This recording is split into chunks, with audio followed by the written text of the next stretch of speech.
Jesus, nós declaramos, Pai, que nessa noite o Senhor possa se mover. O Senhor possa se mover. O Senhor possa se mover, meu Pai, nesse lugar. Que a presença do amado Espírito Santo venha aumentar, Senhor. Nós acreditamos num rompimento no mundo espiritual, Pai. Nós declaramos sobre este lugar um mover profético da Tua presença, Senhor, um destravar. Nós declaramos, Senhor, quebrantamento. Nós queremos declarar, Senhor, a manifestação real do Teu Espírito, Senhor. Nós declaramos e profetizamos, Senhor, que o nosso orgulho cairá por terra. Nós vamos abrir mão, Senhor. Nós declaramos, Senhor, que abriremos mão, Senhor, do perdão, meu Pai. Nós queremos declarar, Senhor, nessa noite de domingo, o primeiro dia do mês de junho, Senhor, e o primeiro domingo. Nós acreditamos, Senhor, em um tempo profético, Senhor, do qual nós nunca vivenciamos, meu Pai, nesse segundo semestre. Nós acreditamos em uma ação da Tua glória como nunca, Senhor. Nós acreditamos, Senhor, que a presença do Senhor irá aumentar em nossas vidas, Senhor. Irá aumentar, Senhor, nesse ministério, nessa comunidade, nessa cidade. Nós acreditamos, Senhor, naquilo que os nossos ouvidos nunca ouviram. Nós acreditamos, Senhor, naquilo que os nossos olhos nunca visualizaram, Senhor, para esse semestre. Nós acreditamos, Senhor, no rompimento, Senhor, desta obra, na esfera natural e espiritual, Senhor. Nós acreditamos, meu Pai, que aquilo que é para nós fazermos, iremos fazer, Senhor, em uma ação de fé. Nós sabemos, meu Pai, que quando nós damos os passos, o Senhor colocará o chão, meu Pai, diante de nós. Nós podemos declarar e profetizar nessa noite, meu Pai, em meio a tantas dores, em meio a tantas adversidades, dificuldades que temos vivido, em nada nos faltou, Senhor, porque Tu és o nosso pastor. Nós podemos profetizar, Senhor, que o Senhor tem sido bom, misericordioso. Nós podemos celebrar nessa noite. Nós podemos sim, meu Pai, declarar e celebrar e agradecer ao Senhor por tudo aquilo que o Senhor tem feito e realizado, Senhor, neste ano. E nós sabemos, meu Pai, que isso não é nada daquilo que ainda está por vir, meu Pai. Sabemos que tem muito mais da parte do Senhor. Espírito Santo, toca o nosso coração nessa noite. Por mais que haja uma resistência em mim, por mais que haja uma resistência em nós, toca a nossa vida, Senhor. Toca a nossa vida, Senhor. Nós precisamos urgentemente de uma intervenção do Senhor.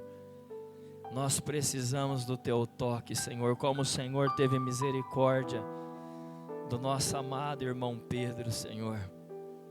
Por mais que ele te negou por 3 vezes, Senhor, o Senhor o amava. Por mais que ele não estava no momento, meu Pai, da crucificação da Tua dor, mas o Senhor, meu Pai, ressuscitou e restaurou o Seu ministério. Nós precisamos da Tua intervenção sobre as nossas vidas. Nós desejamos viver, Senhor, tudo aquilo que o Senhor tem planejado. Nós Te amamos, Senhor, ao ponto, Senhor, de nós sermos apacentadores do Teu rebanho, Senhor. Nos ajuda, nos auxilia. Aquilo que o Senhor fez na vida de Pedro, faz na nossa vida. Talvez sejamos Pedro antes daquela realidade, mas nós olhamos para o futuro deles, Senhor, e ansiamos a realidade do seu futuro. Eu não sou digno de ser crucificado como o meu Senhor. Toca a nossa vida, Senhor. Desconstrói tudo aquilo que construímos em um ambiente de defesa, de religiosidade, e nos transforma de dentro para fora e começa algo grande, poderoso nessa noite. Espírito Santo, que as tuas palavras nessa noite flua, a começar por mim, Senhor. Manifesta o teu poder, nos liberta de nós mesmos. Cerca este lugar com a tua glória. Repreendemos toda distração, todo mal, toda perturbação na mente, tudo aquilo que nos rouba a atenção da tua palavra, que vai construir algo sobrenatural em nossas vidas nessa noite. A tua palavra traz cura, nos liberta, nos motiva, nos orienta, nos corrige, nos repreende, mas ela é a verdade. Que não seja aquilo que eu desejo falar, mas que o Senhor transmita para nós tudo aquilo que o Senhor deseja, meu Pai, realizar sobre a cidade por meio da tua palavra nessa noite. Em nome de Jesus. Amém. Pode se assentar. Meus queridos, hoje é a última mensagem dessa série Kryptonita. E é uma realidade, essa mensagem, essa série de mensagens, ela trouxe muito conflito, né? Na vida, na maneira de pensar, na maneira de agir.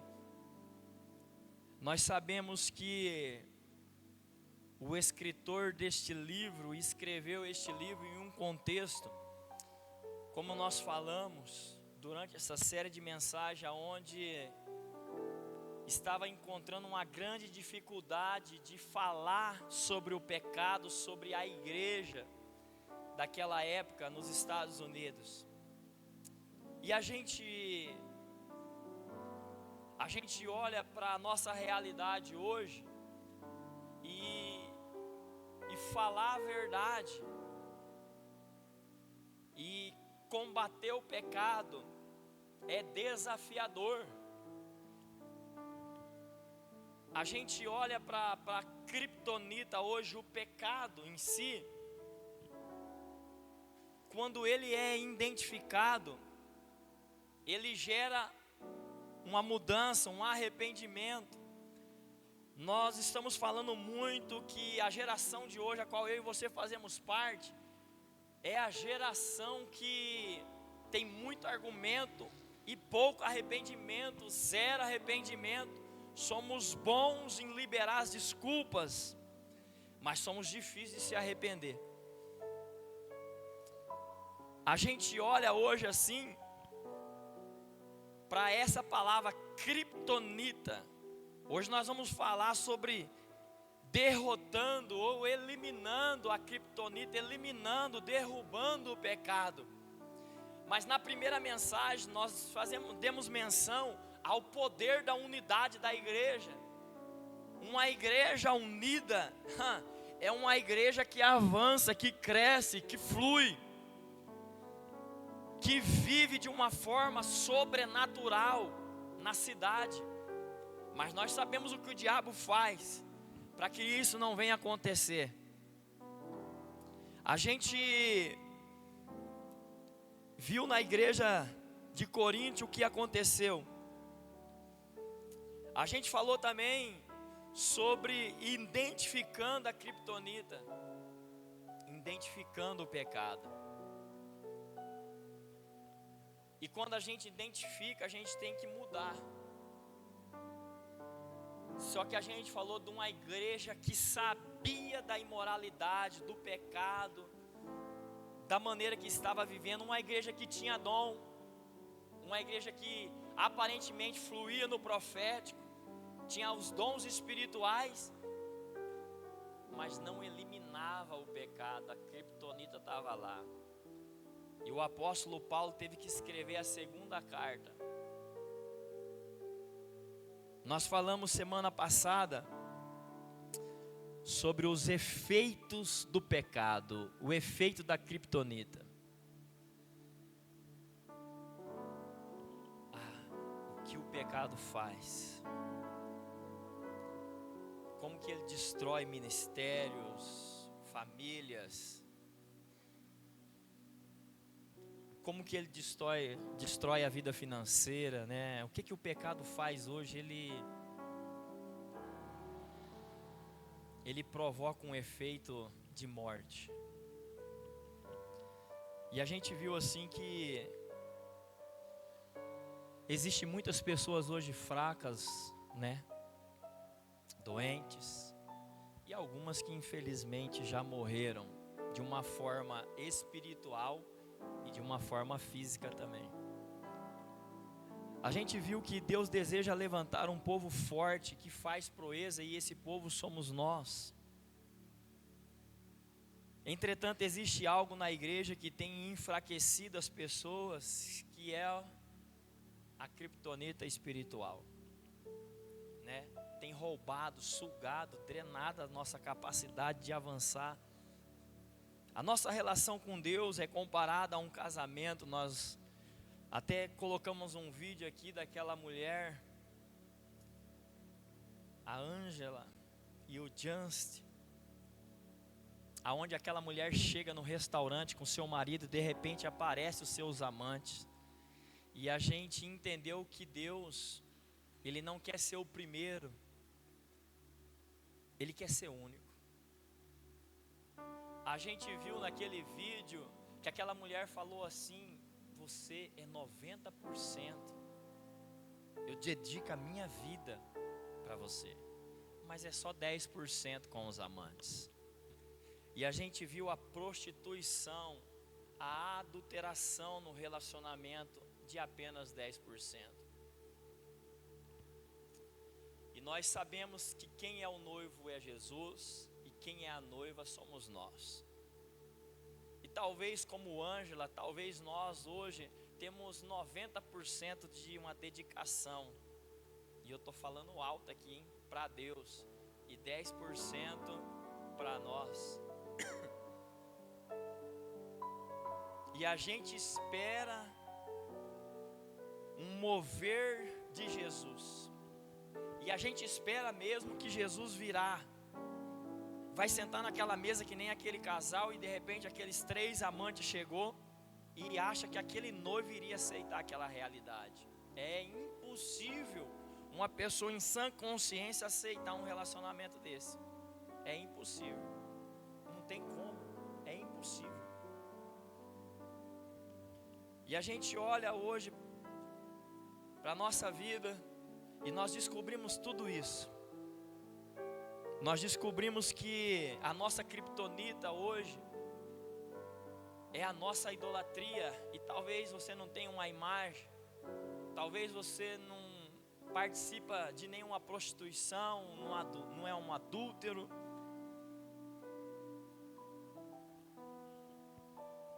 Mas talvez temos o orgulho, a cobiça, né, a avareza, talvez o seu corpo, o seu dinheiro.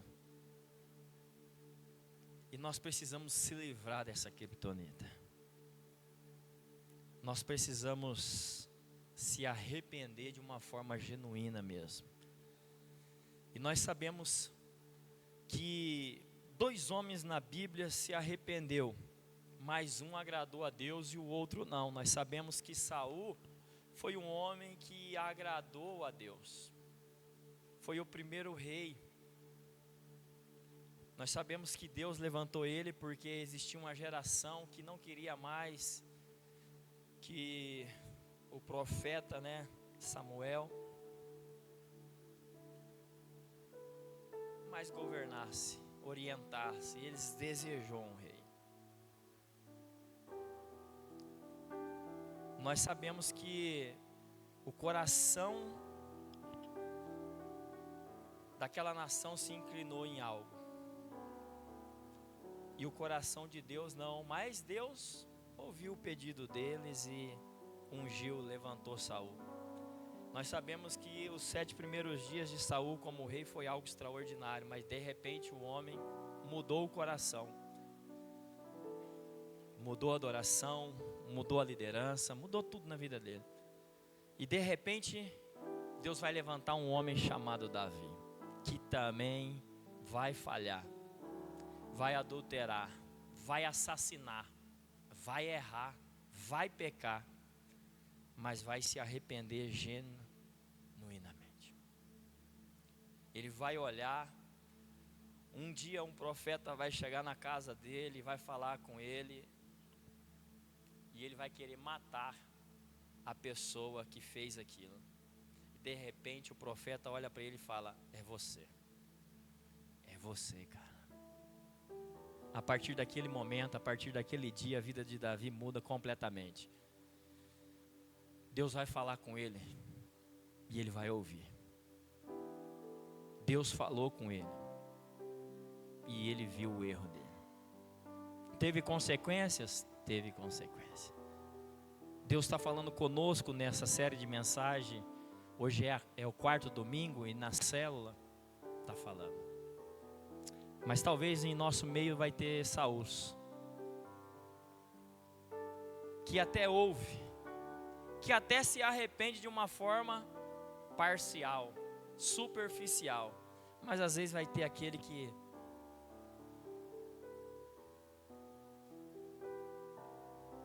vai ser igual a Davi: não retires de mim o teu espírito. Derrotou o pecado. Davi derrotou o pecado. Davi derrotou. Tanto é que Deus vai falar que ele é o homem segundo o coração, igualzinho o coração dele, porque ele identificou, ouviu. Foi difícil, claro, perdeu o filho. Uma criança morreu por causa do pecado de Davi. Conflitos familiares, consequências. Mas nós temos que assumir as nossas responsabilidades e derrubar essa criptonita, eliminar ela, lutar contra ela, matar essa criptonita. As pessoas hoje têm medo de receber os dons. Fabiano, por que pessoas hoje não oram por dons espirituais? Tem medo de receber revelação de Deus.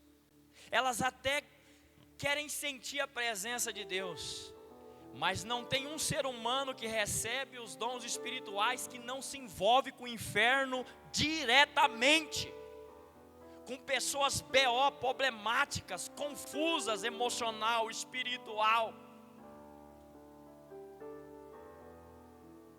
E também você vai começar a ver demônios. Ô louco, Fabiano. Talvez. Eu não quero saber de demônio. Eu também não. Eu também não. Mas e se acontecer? Tem que estar preparado. Os dons é uma capacitação para intervenção no mundo espiritual. Fabiano, qual que é o propósito dos dons? Edificação, né? Da igreja. Fluir na cidade. Conduzir os humanos, os seres humanos.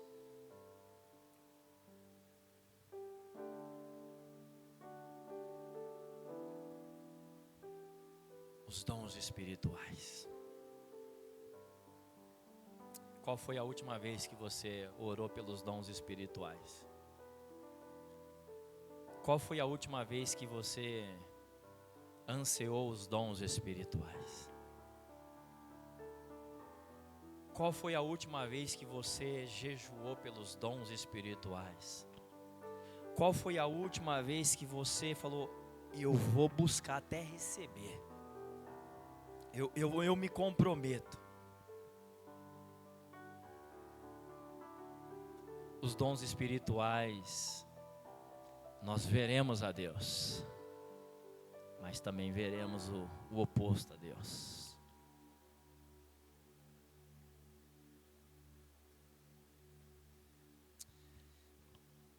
O Senhor, Ele nunca pediu para nós fugirmos do mal. O Senhor sempre falou para nós fugirmos da aparência do mal. Não é para você fugir do mal, é da aparência do mal. Em Tiago 4,7 diz assim: portanto, submetam-se a Deus, resistam o diabo, e ele fugirá de vocês. Geralmente,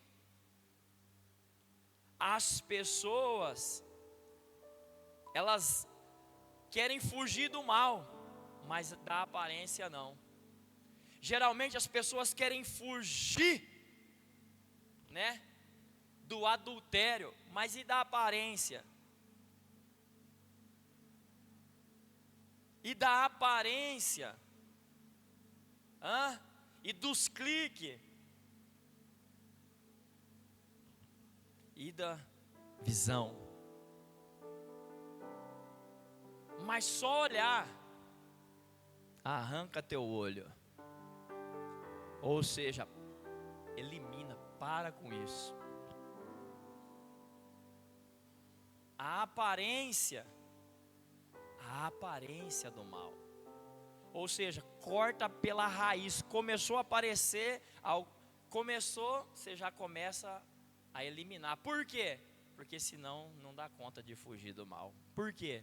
Que não está escrito aqui, ó. Portanto, submetam-se a Deus, resistam o diabo. Resistir o diabo. Nós temos que fazer o que então, Fabiano? Fugir da aparência. Está aparecendo coisa ruim, está aparecendo uma cilada isso aí, hein? Cai fora. Fuja então. Corra então. Faz que nem José, sai correndo. Não bata no peito e fala, eu vou dar conta. Não vai dar conta. Infelizmente você vai bater de frente com o diabo. Na tua fraqueza. Fuja. Resistir o diabo nem sempre é ficar indo. Às vezes você vai ter que fazer igual o José. Fugir da aparência. E eu falei aqui do adultério. Mas qual que é a aparência de algo mal na sua vida hoje? Qual que é a aparência de algo ruim hoje? Para que isso não venha se tornar algo mal, destruidor, que vai eliminar sua vida espiritual, eliminar sua fé, sua esperança.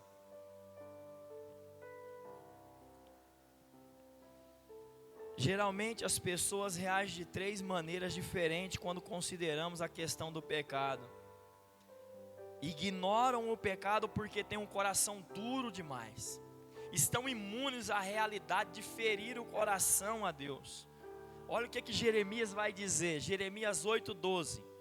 Porventura, envergonham-se de cometerem abominação? É uma pergunta. A resposta, não. De maneira nenhuma se envergonham, nem sabe que coisa é envergonhar-se.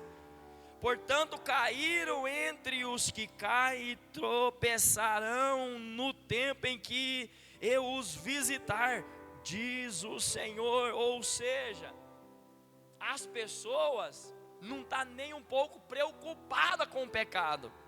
Elas não têm nem um pingo de vergonha naquilo que elas estão fazendo de errado.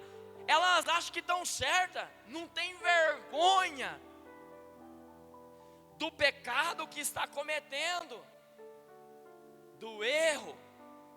Vou traduzir melhor, porque é essa a nossa realidade. Do teu problema. O teu problema é um pecado. E o pior, que Jeremias falou, não tem nem vergonha na cara. Porque ele sabe do erro, do pecado, e não está nem aí para nada. Não tem mudança. identificou a criptonita. Vamos quebrar ela hoje, vamos destruir ela hoje. Fabiano, como é que nós vamos destruir a criptonita? Mudando o nosso comportamento, mudando a nossa maneira de pensar, mudando a maneira de agir. Nós temos que mudar. Diga, eu tenho que mudar. Eu não posso ignorar. Amém? Não ignore a realidade hoje. Mude. Acreditam que a obra de Jesus na cruz pode salvá-las, mas não livrá-la da escravidão, do pecado. Ou seja, eu acredito no que Jesus fez na cruz, mas eu não acredito que Ele pode mudar a minha realidade hoje. Eu não acredito que Ele pode me tirar desse beco sem saída. Eu não acredito numa providência de Jesus hoje para a minha vida, naquilo que eu estou passando. Eu não acredito que tem esperança para a minha depressão, para o meu pânico, para o meu caos financeiro, para o meu caos familiar. Eu não acredito que eu tenho esperança para o meu caos ministerial. Eu não acredito. Eu acredito no que Jesus fez na cruz, mas eu não acredito que Ele pode me livrar dessa escravidão. Tem um outro grupo que luta para se libertar do pecado. 2 Coríntios 7, do 9 ao 10 diz assim: agora porém me alegro, não porque vocês foram entristecidos, mas porque a tristeza os levou a um arrependimento. Tremendo isso aqui. Pois vocês se entristeceram como Deus desejava, e de forma alguma foram prejudicados por nossa causa. A tristeza, segundo Deus, não produz remorso, mas sim um arrependimento que leva à salvação. E a tristeza, segundo o mundo, produz morte. Ficar triste porque está pecando e não tem arrependimento é morte. Ficar triste porque está pecando e arrependimento é vida, é salvação, é libertação. Podemos mencionar que Saul foi um homem que entristeceu pelo que ele fez.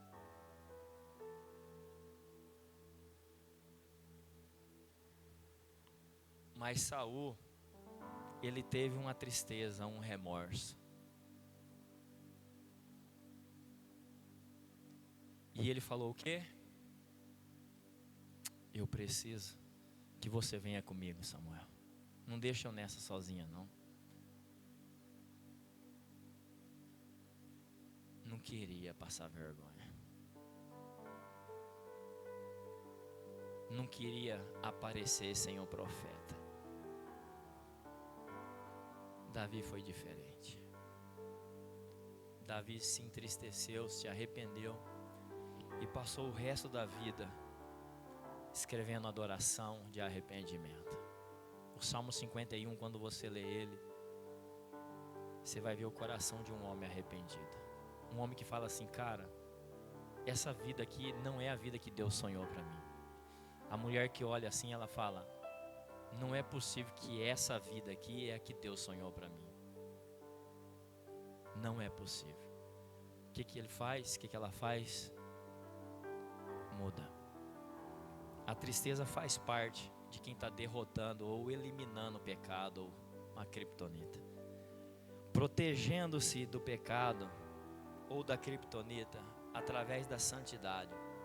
Jesus voltará para buscar uma igreja pura e sem mácula, e não uma igreja conectada, relevante, voltada para a liderança.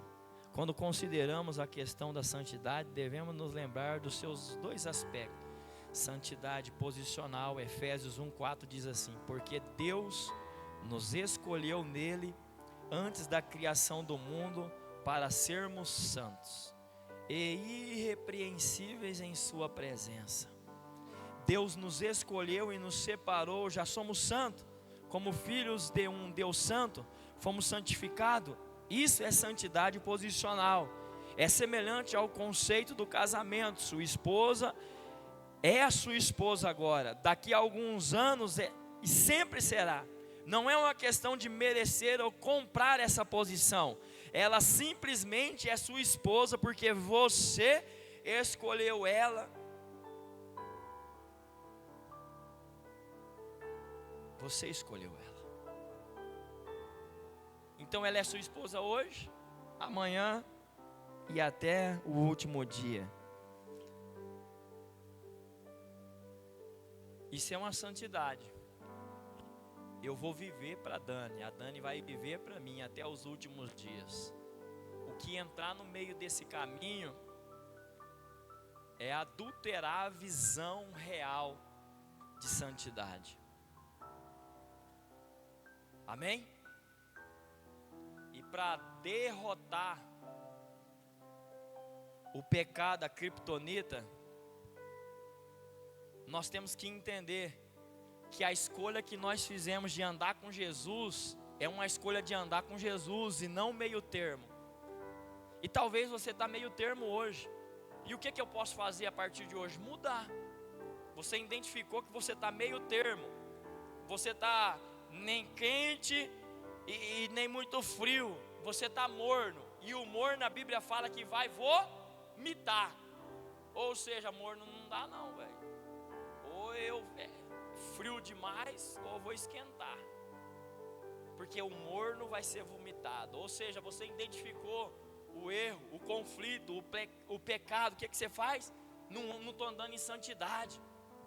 Não estou andando, não estou me separando das coisas que o mundo está me oferecendo. O que eu tenho que fazer? Eliminar. A santidade comportamental, Hebreus 12:14 diz assim: esforcem-se para viver em paz. Ou seja, se não tiver esforço para viver em paz, pode parar esse cristianismo. Por quê? Porque é uma guerra diária para andar em paz com os irmãos, andar em paz com a sociedade. É guerra. Tem que se esforçar para procurar paz. Por quê? Se esforcem para viver em paz com todos e para serem santos, porque sem santidade ninguém verá o Senhor. Cuidem que ninguém se exclua da graça de Deus. Se somos santos como Deus é santo, o nosso comportamento tem que ser caracterizado por aquilo que nós somos. Por aquilo que somos. Novamente, a figura do casamento pode ser usada. Um solteiro pode ter um comportamento de solteiro. Entretanto, uma pessoa casada precisa ter um comportamento adequado à sua posição. Ou seja, uma pessoa casada tem que ter um comportamento de solteiro. É claro que não. Uma pessoa casada tem que ter um comportamento de casado. Um solteiro que tem um comportamento de solteiro, como é que funciona?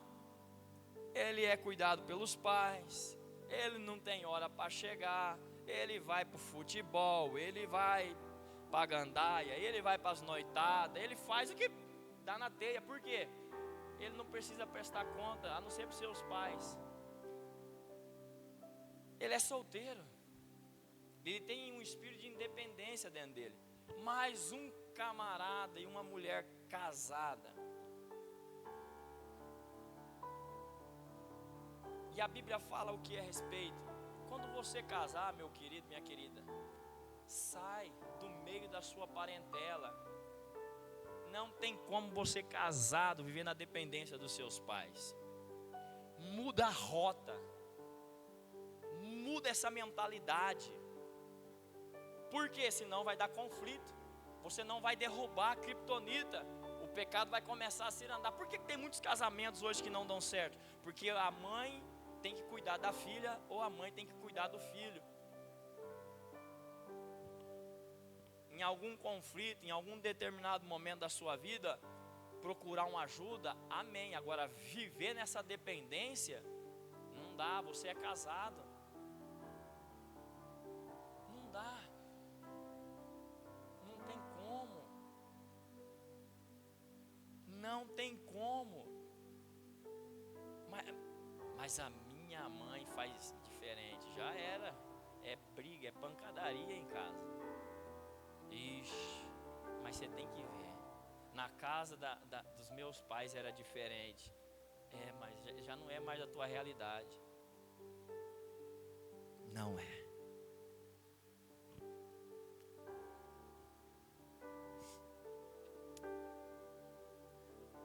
Nós temos que entender que o diabo, ele nunca brincou. Nós podemos brincar, mas ele não brinca. Santidade é ser separada, é quebrar mesmo, é mudar mesmo, é se separar. Nós temos que manter distância de exemplos, principalmente os nossos jovens hoje, que a Bíblia fala para fugir dos desejos do maligno na juventude. Os jovens, eles podem estar apaixonados, não é verdade? Pelos prazeres do mundo, mas quando eles decidem caminhar com Jesus, o que eles têm que fazer? Se apaixonar por quem? Por Jesus. E um jovem apaixonado por Jesus é um jovem que ele começa a se envolver, a se relacionar com as coisas de Deus. E ele muda. Às vezes dá até conflito em casas de pais que falam, mas eu investi pesado no seu futuro. Mas Jesus falou comigo. E aí? Jesus falou comigo. Fuja dos desejos. Um jovem apaixonado por Jesus, ele não tem tempo para o pecado, porque ele é apaixonado por Jesus. Ele quer construir, ele quer avançar, ele quer ver as coisas acontecer, ele quer ver os amigos salvos ali perto. Fujam da imoralidade sexual, todos os outros pecados que alguém comete. Fora do corpo os comete, mas quem peca sexualmente, peca contra o seu próprio corpo. Olha o que Hebreus 12:4 diz. Na luta contra o pecado, vocês ainda não resistiram até o ponto de derramarem o próprio sangue. É forte isso aqui. Na luta contra o pecado, vocês ainda não resistiram ao ponto de sangrar. Ô louco.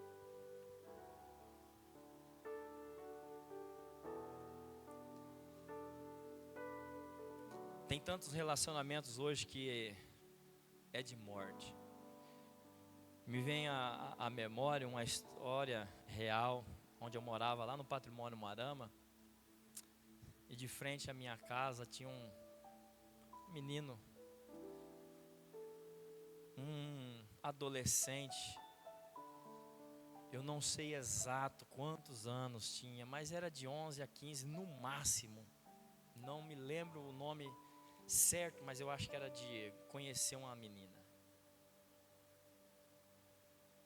Apaixonados. De repente, a paixão passou. E terminaram. Mas um dos dois não aceitou o término.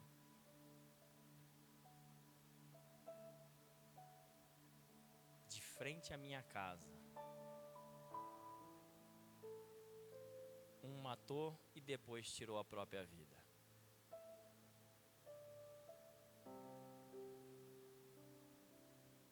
Relacionamento é um perigo hoje, sem a direção de Deus. É morte.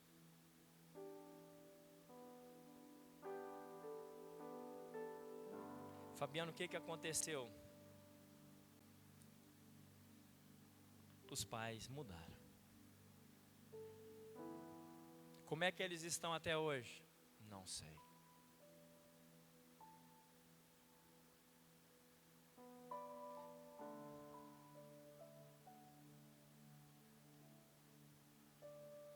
O que o pecado faz? Morte, destruição, muda destino. Por quê? Foi aconselhado, com certeza, é muito novo, é muito jovem. E o que aconteceu? Não deu ouvidos. Deus fala conosco, está falando, mas não dou ouvido. E a consequência, ela vem. A morte, ela vem. Espiritual e física. Na luta contra o pecado, vocês ainda não resistiram até o ponto de derramar o próprio sangue. Avançando sem o pecado. Como é que acontece isso, Fabiano? Porque gostamos tanto dos super-heróis? Talvez seja porque sabemos que fomos criados a uma vida muito mais valorosa, e os super-heróis modelam os nossos anseios anteriores. Vamos pensar nisso. Nós fomos criados à semelhança de Deus, refletindo a sua natureza. Ou seja, eu fui criado à semelhança de Deus. Eu tenho que refletir Deus. Qual que é o reflexo meu hoje na terra? Qual que é o reflexo meu hoje na sociedade? Qual que é o reflexo meu hoje na minha casa? Qual que é o meu reflexo hoje? Qual que é o meu reflexo hoje? O que reflete hoje no espelho quando você está diante dele? Olha o que o Senhor diz em Isaías 42:13 para você. O Senhor sairá como um homem poderoso, como guerreiro despertará o seu zelo, com forte brado, e seu grito de guerra triunfará sobre os seus inimigos. Guerreiros que lutam contra a injustiça são heróis. Jesus é o nosso herói, Ele é o comandante dos exércitos de Deus, Ele é o conquistador e vencedor. Ou seja, eu faço parte desses soldados, eu sou um conquistador, eu sou um vencedor. Ou seja, a tua bandeira nunca será de derrota, derrotado, arruinado. Ei, Deus está nos chamando para nós quebrar, derrubar, eliminar o pecado da criptonita. Deus está falando para mim e para você nesta noite: tem uma saída, tem solução. Se você abrir mão do teu orgulho, tem saída, tem vida, tem esperança. Mas não tem como trabalhar, não tem como mudar, se não mudar aqui dentro. Mulheres orgulhosas, arrogantes, homens orgulhosos, arrogantes, avarentos, sem disposição para o Senhor, mas investe tudo, está morrendo fisicamente, ministerialmente, no casamento, nos relacionamentos com os filhos, e não quer mudar. Está sabendo que está entrando num buraco e não quer sair do buraco. É momento de nós fazermos que nem Pedro naquele mar que estava afundando, gritar: me socorre, Jesus. É momento de nós olharmos para a nossa vida e falar: eu preciso de uma intervenção urgente, porque senão meu destino é morte. Eu não acredito mais que existe uma saída para mim. Eu não acredito mais que tem esperança no meu casamento, na minha vida financeira. Eu não acredito mais que existe uma esperança para mim construir uma família. Eu não acredito mais que existe uma solução para os conflitos espirituais, emocionais que eu estou vivendo. Eliminar. Porque você é um soldado, você nasceu para avançar. Você é soldado do Senhor. Jesus nos chama a vencer. Como venceremos se não lutarmos as batalhas? Existe um Lex Luthor, inimigo do super-homem no universo, e o nome dele é Satanás. Ele tem lançado muita criptonita, muito pecado nas igrejas para enfraquecer o exército de Deus. Mas agora sabemos como ficarmos livres desse mal. Podemos então exercer o papel para o qual Deus nos chamou. Fomos chamados para sermos heróis, campeões e vencedores. Diga: eu fui chamado para ser um super-herói, um vencedor. Diga: eu não nasci para perder em nenhuma área da minha vida. Diga: eu sou um vencedor. Diga: eu sou um vencedor.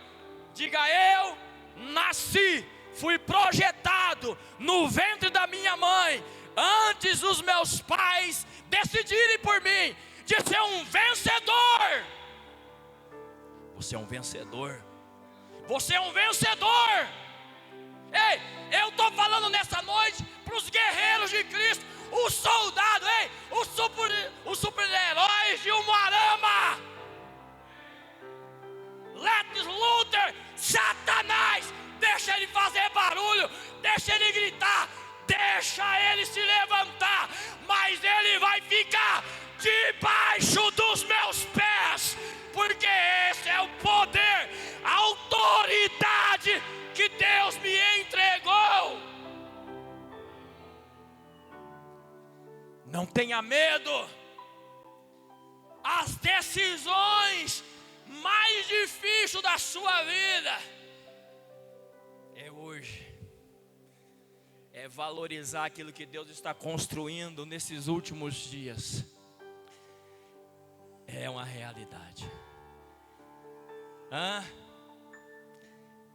Eu quero que você feche seus olhos. Deus está te chamando. Deus está te chamando. Fabiano, não dá mais. Eu estou a ponto de explodir. Eu estou a ponto de explodir. Não dá mais. Esse é o ponto exato que Deus te escolheu. Ei, hoje uma decisão tua traz vitórias. Ei, derruba hoje, elimina hoje. Você é uma heroína. Você é um super-herói, você é um soldado, ei, você é o embaixador de Cristo, ei, você foi chamado para fora dessa realidade hoje, ei, Deus pode fazer, aleluia, através da sua vida, ei, Deus te chamou, Deus te escolheu, ei, Deus permitiu tudo que você está vivendo até hoje, porque você é escolhido, escolhida, ei, não tem como testemunhar de conflitos conjugais, espirituais, emocionais, sem viver nesse ambiente, ei, você está sendo chamado para testemunhar sobre aquilo que Deus está fazendo, ei, na sua vida. Deus te chamou. Eu quero que você verbalize isso. Diga assim: Deus me chamou. Diga: Deus me chamou. Diga: Deus me chamou. Deus te chamou. Deus te chamou. Ei, Deus quer que você e eu acreditamos no chamado dele. Deus te chamou. Atrás de uma história ruim tem uma linda história. Atrás de dia ruim tem uma linda história de dias maravilhosos. Ei, atrás de um problema financeiro conjugal tem uma história que ninguém ouviu. Está aí na sua vida, preste a ser contada. Ei, eu quero que você entenda, você é um eliminador de pecado. Ele não vai parar. Ele não vai parar de agir. Enquanto você respirar, Ele vai lutar. Foi assim com Jesus e os apóstolos. Foi assim com a igreja primitiva. Não será diferente comigo e com você. Eu quero que você entenda nessa noite que nessa série de mensagens nós falamos que existem muitas pessoas fracas e doentes. É a ação do pecado em nós. Aprendemos a identificá-la, como fazer para evitar todos os efeitos sobre nós. Reconhecemos que mais uma vez Deus fala com a igreja: foi de Umuarama. Eu quero que vocês entendam e saiam daqui que nós precisamos urgentemente deixar os ídolos que nós construímos. Nós devemos buscar pureza, nós devemos buscar santidade, nós devemos buscar uma intimidade com Deus. E eu estou falando do teu maior desafio hoje, que é você se preparar todos os dias e gerar um ambiente no meio do teu caos, dos teus desafios, organizar a tua vida de intimidade com Ele. Ei, não tem como derrubar, destronar, eliminar, desconstruir um trono que o diabo colocou muitas das vezes em nossas vidas, sem santidade, sem separar, sem buscar a presença dEle. Você está preparado para conquistar aquilo que Deus reservou para você, sim ou não? Você está preparado para o melhor de Deus, sim ou não?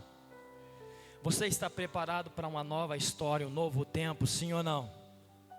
O que você tem que fazer? Por que tem um coração aberto aqui? A chave de toda essa mensagem é o meu e o teu coração.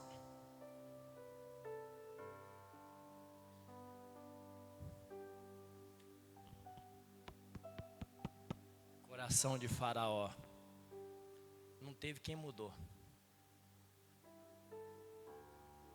O coração de Judas, teve quem mudou. O amor de Jesus não mudou o coração de Judas.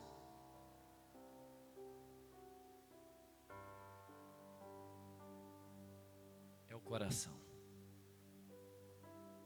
A chave é o coração. O primeiro mártir, ele estava lá, segurando a roupa, o Saulão. Depois se tornou o apóstolo Paulo. Deus mudou o coração dele, sim ou não? Ele lutou contra essa criptonita a vida inteira. Ele fez oração, falou: ó, tira de mim esse espinho na carne. Não dá, Jesus. Paulo, a minha graça te basta. Tem coisas que não vai sair do seu caminho. É você que vai ter que aprender a superar, a avançar e acreditar e confiar que Deus falou com você: a minha graça. Calma, a minha graça, a minha graça. Amém? O que te basta? É um favor que você e eu, nós não merecemos, mas alcançamos porque Jesus fez. Se coloque de pé.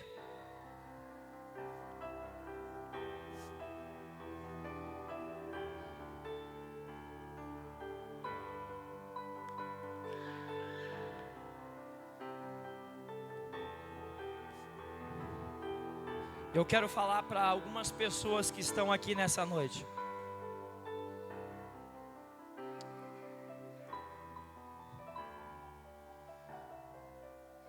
Você que está entendendo que Deus está falando ao seu coração. Você fez pedidos para Deus.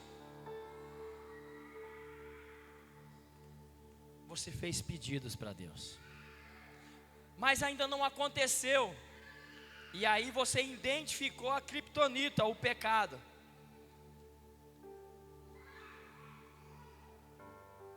Sabe o que Deus vai fazer nos próximos dias? Deus vai entregar aquilo que é teu. Deus vai entregar aquilo que é teu. Deus vai entregar. Sabe por quê? Você vai entregar o teu orgulho para Ele nessa noite. Você vai entregar para Ele a tua vaidade nessa noite. Você vai entregar os teus conflitos emocionais e espirituais para Ele nessa noite. Não exista alguém na terra que entrega algo para o Senhor que Ele não demonstre o seu amor. Não existe uma pessoa que abra o coração para Ele que Ele não venha curar, que Ele não venha libertar, que Ele não venha agir. Ei, Deus, Ele vai fazer algo tão grande na sua vida nos próximos dias. Deus vai organizar a tua mente, o teu emocional. Deus vai organizar a tua vida, é porque você decidiu abrir mão. E Ele entra em ação.